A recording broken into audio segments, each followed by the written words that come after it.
an oath sworn unto Vermin.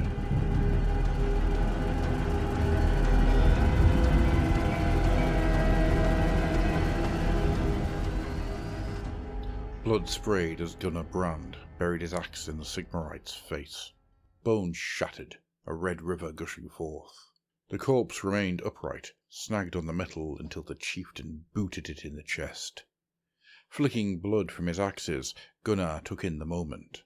The mountainside grove was awash with carnage and screams. Most of the latter, it gratified him to know, came from the wretches his warriors were tearing apart. The Brand tribe knew Aetore, high in the snow peaks of Aetore, better than any. Slipping between stocky trees and around boulders carved with old marks, Gunnar's warband had surrounded the trespassers. Now came the red work. They brought axe and spear against those who had come for these unforgiving heights, and from where their ancestors had fled, and yet the Brands had made their own. Snow crunched under Gunnar's boots. Through clouds of condensing breath, he could see where the Sigmarites massed around their campfire, shields presented as a ring of defiance. The bark of a fusel's muzzle split the night. To his left, Vatok span as if punch-drunk, his throat turned to red mist by a whistling musket ball. Any measure of respect withered within the chieftain. Gunnar raised his blade, its pitted face glinting flame-bright, and released an ursine war shout. The darkness shuddered as his kin howled and charged. It wasn't much of a battle. Gunnar drove an axe into the gut of a thick-set man, hurling him to the ground. He raised his foot to stomp. A sound, like a raptor's egg cracking between fingers, saw him glance right. Dendril, his monolith of a Huskal, was headbutting his already dead opponent. Brain matter dribbled from his helm. Nearby, Tirek Kell was defiling a Sigmarite banner, as she had sworn upon her oathstone to do. Her exultant howls verged on inhuman. Rage cooling, Gunnar lowered his foot. He knelt, drawing steel across his enemy's throat in a quick, passionless motion. Animal panic was overtaking the dead man's kith as they fled through a cleft in the mountains. Gunnar made no effort to stop them. He watched and waited for the inevitable cacophony to ring out, the thundering hooves of the horsemen he had left lying in wait, and the screams of the soldiers mixing with the crack of trampled bones. As his kin began looting rations or sawing off trophy heads, Gunnar approached the fire. Heat's caress, gentle enough to seem a trespasser itself in these harsh climes, soothed the ache in his fingers. Frigid breath spilling over his lips, he watched the smoke rise, obscuring the distant twinkle of the heavens. The sound of hooves crunching on snow coaxed his attention onto the approaching riders. Steam billowed from the blood-splattered, war-painted flanks of their steeds as they trotted into the grove. Their leader grinned, bow hung over her shoulder as she tossed a severed head at Gunnar's feet. The look on their mewling faces, father. Enough. Gunnar speared his daughters gloating as he continued to warm by the flames. They're already dead, Singri. Mocking them won't change anything. As the riders dismounted to join the pillaging, Singri patted her snorting steed's neck and made no secret of her disdain. We won. Our enemies died. There's nothing wrong with celebrating that. Celebrate survival, Gunnar said, frowning. Celebrate protecting what is yours and seeing kin again. That is what matters. Fire's eager crackle cut through the quiet. Eventually Gunnar sighed. You did well, daughter. The chieftain's hand strayed to an oath stone around his neck. His brother Jorvak had carved it days before he had gone mad and began offering the tribe to the cursed fiends of the forest. Jorvak had claimed it earned him power and favour from the gods. All it had done was unmake him. Singri dismounted. She flicked blood from her face into the fire, letting it sizzle before nudging an errant log. This is the spot, then? Folks build campfires at sites of old magic, Gunnar said with a nod. Even if we don't realize it, the souls of the realms call to us.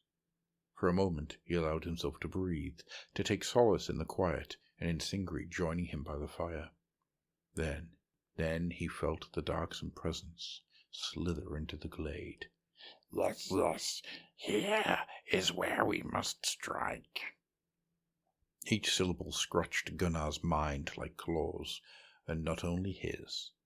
His warband was scrambling to their feet, blades hissing from sheaths, as Singri knocked an arrow into a bow.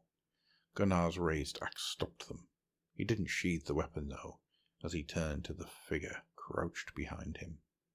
The messenger was clearly some sort of Skaven, though not like any Gunnar had seen or slain before. Low and stooped, little of its flesh could be seen, only a boil-riddled tail that slinked out from beneath grimy fabric. The stench of the unnatural smothered it. It gestured towards the campfire with fingers formed of spasming rat tails. Here, the work must be done. In the shadow of the rat creature's hood was the faint impression of motion, like 100 jaws chittering in disharmony. The crystal, where? Grunts of effort and a keening scrape echoed through the forest of black cedars. Strange tribesmen entered the glade, dragging a spur of green crystal behind them. Brand warriors drew back, muttering abjugations and clutching charms. Gunnar himself suppressed a shiver of unease as he watched the spindle-limbed figure of Nadjia scuttle by. The shaman's beaked mask snapped towards the chieftain. It pulses with the breath of the gods. Gunnar and Singri backed away as the object was hauled over the snuffed fire pit.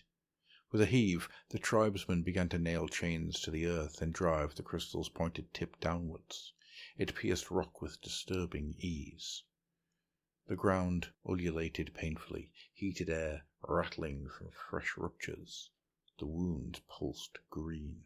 "You bring filth into Atramor, Ratman," Gunnar growled, forcing himself to watch the corrupt bread, "and still won't speak plainly of your design." "Our design?" the messenger cackled. The creature's fingertails grasped its robe, shifting it slightly. A fetid stench wafted across the glade. Within the folds of fabric glinted a tarnished icon, an eightfold star underset by 2 jagged arrows. Tribesmen mumbled and made devotional gestures.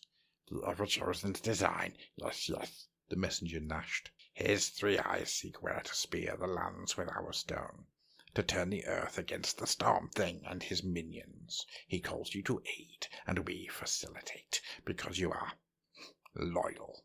It spat the word as if a curse before wheezing a low chuckle. "And the Tack Blood Queen serves where you hesitate." Mention of Gunnar's chief rival was an unsubtle threat. The rat thing knew that. Its tail drummed an amused tattoo upon the protesting earth. Gunnar's eyes panned across his warriors, settling upon Singri's look of consternation. Then he gazed out over the plains of Caprilia. On the far horizon he thought he could see the orange glow of Sigmar's seething metropolis. It hunkered there, drawing its walls close. Weakness. Hard to believe its inhabitants and the tribes of the Dark Oath had been one people in ages past.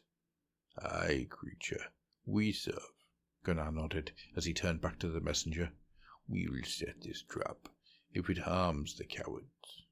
But we do at the Ever-Chosen's bidding." He pointed his axe at the creature. Blood dripped from its curve. "Not yours."